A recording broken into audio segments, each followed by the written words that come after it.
Ostsiedlung, also called German eastward expansion, was the medieval eastward migration and settlement of German speakers from the Holy Roman Empire into less populated regions of Eastern Central Europe. The affected area roughly stretched from Slovenia to Estonia and southwards into Transylvania. In part, Ostsiedlung followed the territorial expansion of the empire and the Teutonic Order. According to Jedlicki, in many cases the term German colonization does not refer to an actual migration of Germans, but rather to the internal migration of native populations from the countryside to the cities, which then adopted laws modeled on those of the German towns of Magdeburg and Lübeck. German historians of the 19th and 20th centuries often exaggerated the importance of the adoption of Salic law and settlement in Central and Eastern Europe for political reasons. While the phenomenon did increase the economic well-being of destination countries, at least some of them, like medieval Poland, were already quite developed economically and politically in their own right, and the local Slavic population was already far more strongly established in its towns than previously believed. The whole process took part in territories where stable Slavic organizational structures already existed. Before and during the time of German settlement, late medieval Central and Eastern European societies underwent deep cultural changes in demography, religion, law and administration, agriculture, settlement numbers and structures. Thus Ostsiedlung is part of a process termed Ostkolonization, a hochmittelalterlicher Landesausbau. Although these terms are sometimes used synonymously, ethnic conflicts erupted between the newly arrived settlers and local populations, sometimes bloody, and expulsions of native populations are also known of. In several areas subject to the Ostsiedlung, the existing population was later discriminated against and pushed away from administration. In the 20th century, the Ostsiedlung was heavily exploited by German nationalists, including the Nazis, to press the territorial claims of Germany and to demonstrate supposed German superiority over non-Germanic peoples whose cultural, urban and scientific achievements in that era were rejected and presented as German. Background: Central Europe. Before the Eastern expansion, Central Europe underwent dramatic changes after the migration period of 300 to 700 CE. The Roman Empire had lost its dominant position. The Franks had created an empire that, besides former Roman Gallia, had united the former West Germanic tribes and adopted Christianity. East Francia, an early predecessor of Germany, aimed to be the successor to the Christian Western Roman Empire, and developed into the Holy Roman Empire. In Scandinavia, the former North Germanic tribes entered the Viking Age, affecting the whole of Europe through trade and raids. Some former East Germanic tribes had entered and merged into Rome, their own culture ceasing to exist. At the same time, Slav states arose and became dominant in Eastern Europe and large parts of Central Europe. In 833, Great Moravia was formed. In 882, Kievan Rus, and in 966, Poland, all of which adopted Christianity. Eastern marches of the Frankish and Holy Roman Empires. The Slavs living within the reach of the Frankish Empire were collectively called Wends. Also Elbe-Slavists, they seldom formed larger political entities but rather constituted various small tribes, dwelling as far west as to a line from the Eastern Alps and Bohemia to the Saale and Elbe rivers. As the Frankish Empire expanded, various Wendish tribes were conquered or allied with the Franks, such as the Obodrites, who aided the Franks in defeating the West Germanic Saxons. The conquered Wendish areas were organized by the Franks into marches, which were administered by an entrusted noble who collected the tribute, reinforced by military units. The establishing of marches was also accompanied by missionary efforts. Marches set up by Charlemagne in the territory where the Ostsiedlung would later take place included, from north to south, the Danish March between the Ida and Schlei rivers, against the Danes and the Jutes, the Saxon and Nordlbingen March between the Ida and Elbe rivers in modern Holstein, against the Obertrites, the Thuringian or Sorbian March on the Saale River, against the Sorbs dwelling behind the Limes Sorbicus, the Franconian March in modern Upper Franconia, against the Czechs, the Ava March between Enns River and Wienerwald, against the Avars, the Pannonian March east of Vienna, the Carantanian March, the Friaul March. In most cases, the tribes of the marches were not stable allies of the empire. Frankish kings initiated numerous, yet not always successful, military campaigns to maintain their authority. Later kings and emperors such as Otto the Great restructured and expanded the marches, creating the March of the Belungs on the Baltic coast, stretching approximately from Grosswald to Schleswig. Markigerones, a precursor of the Saxon Eastern March, later divided into smaller marches. March of Austria in modern Lower Austria, the Carantania March, a March of Styria, the Drau March, the San March, a Crane Carniola March, also Windic March and White Carniola in modern Slovenia. Under the rule of King Louis the German of East Francia and of Arnulf of Carinthia, the first waves of settlement were led by Franks and Bavarii, and reached the area of what is today Slovakia and what was then Pannonia. The pioneers were Roman Catholics, although the first settlements led by the Franks and Bavarii followed the conquest of the Sorbians and other ones in the early 10th century, and other campaigns by Holy Roman emperors made migration possible. The beginning of a continuous Ostsiedlung is usually dated to around the 12th century. Slavic uprising of 983. In 983, the Palabian Slavs in the March of the Belungs and the Northern March stretching from the Elbe River to the Baltic shore succeeded in a rebellion against the political rule and Christian mission of the empire. In spite of the new won independence, the Obortrite, Rani, Lutetian and Heveli tribes were soon faced with internal struggles and warfare as well as raids from the newly constituted and expanding PISD state from the east, Denmark from the north and the empire from the west, eager to re-establish her marches. Mecklenburg, Pomerania and Brandenburg weakened by ongoing internal conflicts and constant warfare. The independent Wendish territories finally lost the capacity to provide effective military resistance. From 1119 to 1123, Pomerania invaded and subdued the northeastern parts of the Lutetian lands. In 1124 and 1128, the Pomeranian Duke Władysław I, at that time a vassal of Poland, invited Bishop Otto von Bamberg to Christianize the Pomeranians and Lutetians of his duchy. In 1147, as a campaign of the Northern Crusade, the Wendish Crusade was mounted in the Duchy of Saxony to retake the marches lost in 983.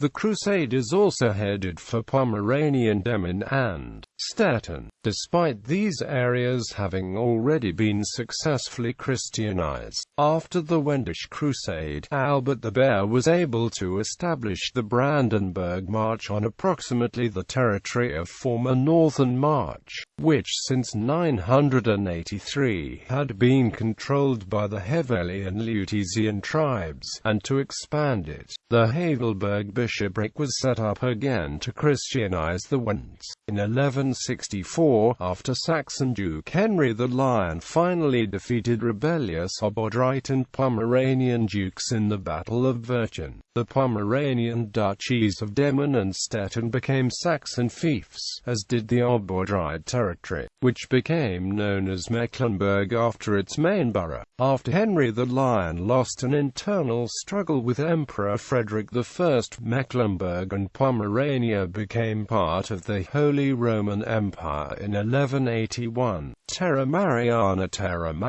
was the official name for medieval Livonia or Old Livonia, which was formed in the aftermath of the Livonian Crusade, in the territories comprising present-day Estonia and Latvia. It was established on February 2, 1207 as a principality of the Holy Roman Empire and proclaimed by Pope Innocent III in 1215 as a subject to the Holy See. Medieval Livonia was intermittently ruled first by the Livonian Brothers of the Sword, since 1237 by the semi-autonomous branch of Teutonic Knights called Livonian Order and the Roman Catholic Church. The nominal head of Terra Mariana as well as the city of Riga was the Archbishop of Riga as the apex of the ecclesiastical hierarchy. In 1561, during the Livonian War, Terra Mariana ceased to exist. Its northern parts were ceded to Sweden and formed into the Duchy of Estonia. Its southern territories became part of the Grand Duchy of Lithuania, and thus eventually of the Polish-Lithuanian Commonwealth as the Duchy of Livonia and Duchy of Courland and Semigalicia.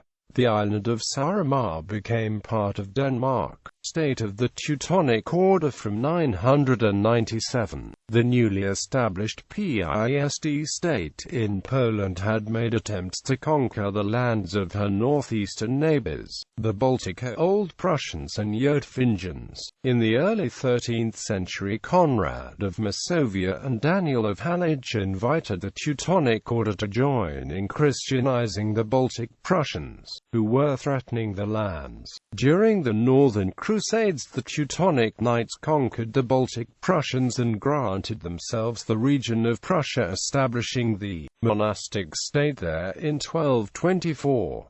With the merger of Livonian Brothers of the Sword in 1237, the Livonian territories were incorporated with the Teutonic Order. In 1308, with the takeover of Danzig, this state expanded into Pomerelia. In 1346, the Duchy of Estonia was sold by King of Denmark to the Teutonic Order, though settlement had to a lower degree occurred in the Frankish marches already. Massive settlement did not start until the 12th century, and in the early 13th century, following the reassertion of Saxon authority over Wendish areas in the 1150s, the Teutonic monastic state of the Teutonic Order encouraged German settlement of the largely depopulated Prussian lands. During the Ostsiedlung, German speakers settled east of the Elbe and Saale rivers, regions largely inhabited by Palabian Slavists. Likewise, in Styria and Carinthia, German-speaking communities took form in areas inhabited by Slovenes. The emigration of inhabitants of the Valley in Switzerland to areas that had been settled before by the Romans had to some extent the same preconditions as the colonization of the East. These so-called Walliser-founded villages in the upper zones of Alp valleys, departing from the valley of origin, throughout the north of Italy, Graubünden and Tyrol. Rural development. Medieval West European agriculture saw some advances that were carried eastward in the course of the Ostsiedlung. These included the three-field crop rotation, which replaced the ley farming previously common in East Central Europe, according to estimates by Henryk Lomianski, as cited by Jan Maria Piskorski. This reduced the area of cultivated land needed to feed a family from 35 to 100 hectares to 4 to 8 hectares. Furthermore, the growth of both warm and cool season grain increased the likelihood of a good harvest. the moldboard plough with an iron blade, which replaced the scratch plough. While this is stated by Jan Maria Piskorski in a 1997 essay summarizing the state of research, Parel Zaremba in 1961 said that the moldboard plough existed already on these territories before the German arrival. However, scratch ploughs remained in use in Livonia until the 19th century and were used in France until that century as well. Iron spades, scythes and axes. Increased use of horses. Land amelioration techniques such as drainage and dike levee construction. Sporadic use of fertilizers was likewise introduced. With the introduction of these techniques, cereals became the primary nutrition, making up for an average 70% of the people's calorie intake. As a consequence, an abundance of barns and mills were built. Channels dug for the numerous new water mills marked the first large-scale human interference with the previously untouched water bodies in this area. The amount of cultivated land also increased, especially through the clearance of forests. The extent of this increase differed by region. While, for example, in Poland, the area of arable land had doubled, the area of arable land increased 7 to 20-fold in many Silesian regions during the Ostsiedlung. The changes in agriculture went along with changes in farm layout and settlement structure based on the Wappenentwurf, a system to divide and classify land.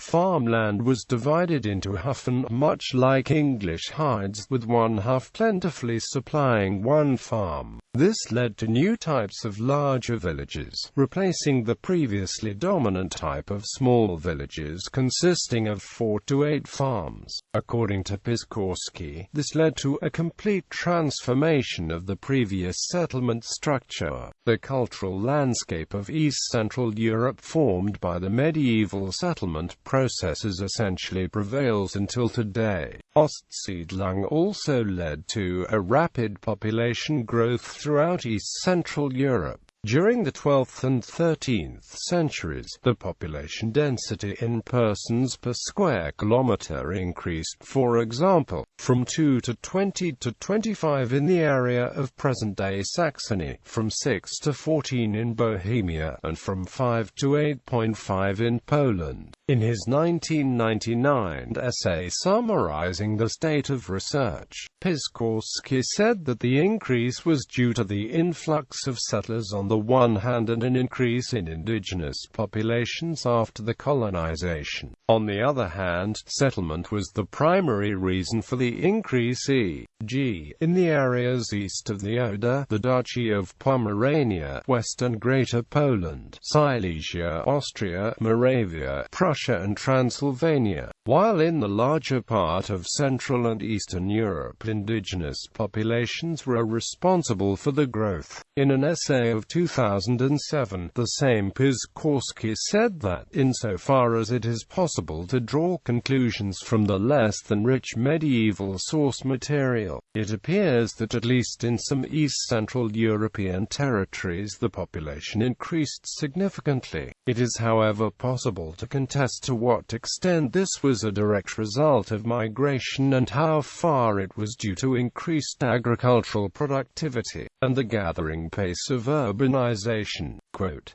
in contrast to Western Europe, this increased population was largely spared by the 14th century Black Death pandemic. With the speakers of a variety of different German dialects also came new systems of taxation. While the Wendish tithe was a fixed tax depending on village size, the German tithe depended on the actual crop, leading to higher taxes being collected from settlers than from the Wends. Even though settlers were at least in part exempted from taxes in the first years after the settlement was established, this was a major reason for local rulers' keenness to invite settlers. Urban development in the Slavic areas, cities already existed before the Ostsiedlung. Initially craftsmen and merchants formed suburbs of fortified strongholds of the Wendish Scandinavian merchants' settlements of the Baltic coast. Large cities, including included Szczecin, which reached 9,000 inhabitants and had several temples,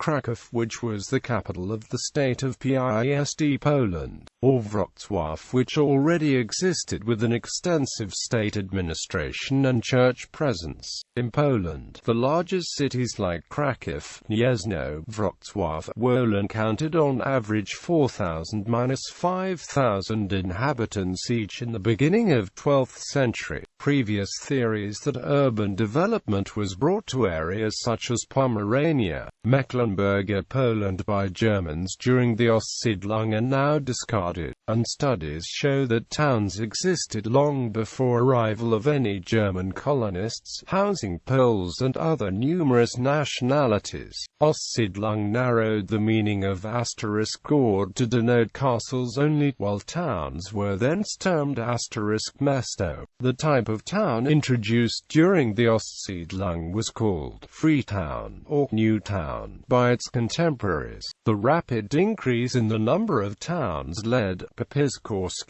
an urbanization of East Central Europe. The new towns differed from the predecessors in the introduction of German town law, resulting in far-reaching administrative and judicial rights for the towns. The townspeople were personally free, enjoyed far-reaching property rights and were subject to the town's own jurisdiction. The privileges granted to the towns were copied, sometimes with minor changes, from the legal charters of Lübeck, Magdeburg law in Brandenburg, areas of modern Saxony, Lusatia, Silesia, northern Bohemia, northern Moravia, Teutonic Order state, Nuremberg law in southwestern Bohemia, Brown law in Moravia, based on the Charter of Vienna, and Iglau law in Bohemian and Moravian mining areas.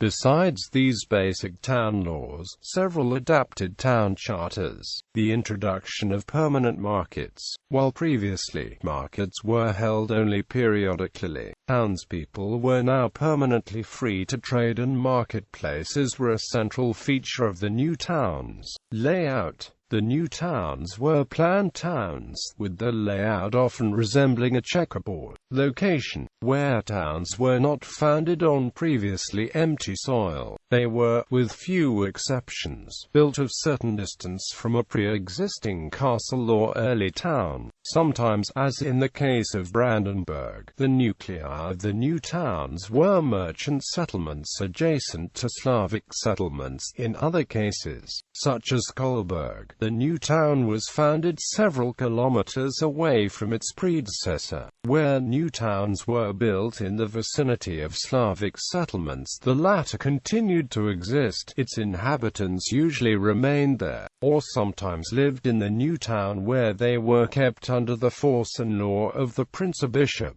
That way, the princes and bishops kept the services and taxes from the older settlement inhabitants and did not have to put up with the intricate property rights there. In the few cases where an older settlement was included in the new town, it was surveyed again and built anew.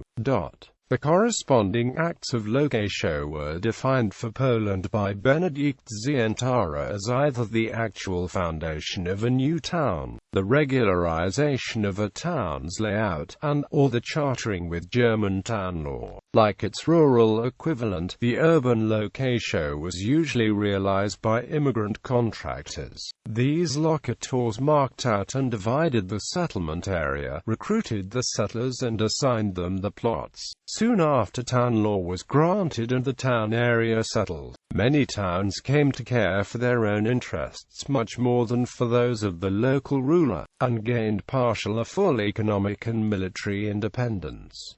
Many of them joined the Hanseatic League. The settlers, the vast majority of the settlers, were speakers of a variety of German dialects. In the northern zones, Low German, at the time varieties of Lower Saxonian, but also of early Netherlandish, that is to say, in modern terms, Dutch and Flemish. Next to these also Frisian.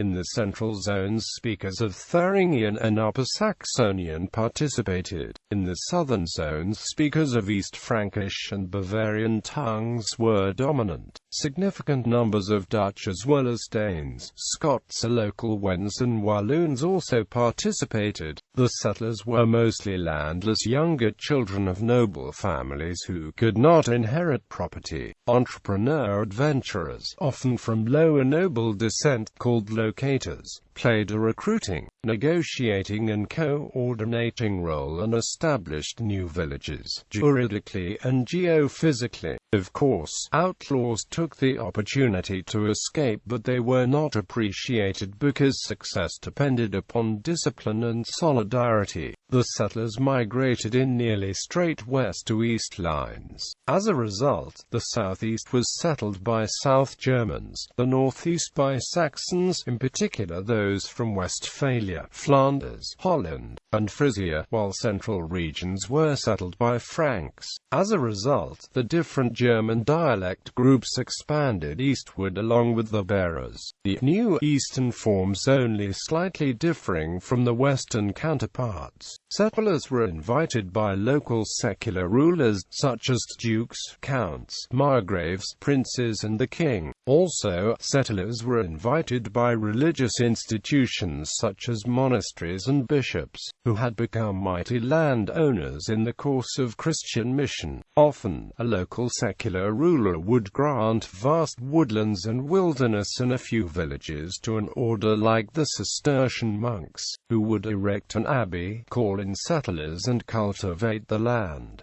The settlers were granted estates and privileges. Settlement was usually organized by a so-called locator, who was granted an important position such as the inheritable position of the village elder. Towns were founded and granted German town law. The agricultural, legal, administrative, and technical methods of the immigrants, as well as the successful proselytizing of the native inhabitants, led to a gradual transformation of the settlement areas, as former linguistically and culturally Slavic areas became Germanized. Besides the marches, which were adjacent to the empire, German settlement occurred in areas farther away, such as the Carpathians, Transylvania, and along the Gulf of Riga. German cultural and linguistic influence lasted in some of these areas right up to the present day. The rulers of Hungary, Bohemia, Silesia, Pomerania, Mecklenburg, and Poland encouraged German settlement in order to promote the development of the less populated portions of the realms. To provide an incentive to immigrate, the Transylvanian Saxons and Baltic Germans were corporately combined and privileged. In the middle of the 14th century, the settling progress slowed as a result of the Black Death. Probably the population halved by that time, and in addition economically marginal settlements were left, in particular on the sandy soil of Pomerania and western Prussia. Only after more than a century, local Slavic leaders in late medieval Pomerania, western Prussia and Silesia continued inviting German settlers to the territories. The 30 Years' War reduced the population of some largely German-speaking lands by a third. E.g., prior to the war, 2.6 million people inhabited the Kingdom of Bohemia. Afterwards, there remained only approximately 1.55 million in the kingdom. Nevertheless, as late as the 18th century, some Germans accepted invitations to settle as far away as the southern Ukraine and the slopes of the Volga River. When, in the 17th and 18th centuries, the eastern and southern parts of eastern Prussia were depopulated by wars and epidemics, colonizers from Germany were no longer available, and the Prussian dukes, later on kings, invited Lutheran Austrians, Poles and Lithuanians to settle in the empty regions. These colonizers largely adopted German customs and language in the 19th and the first half of the 20th century, and in this way became associated with the Ostsiedlung.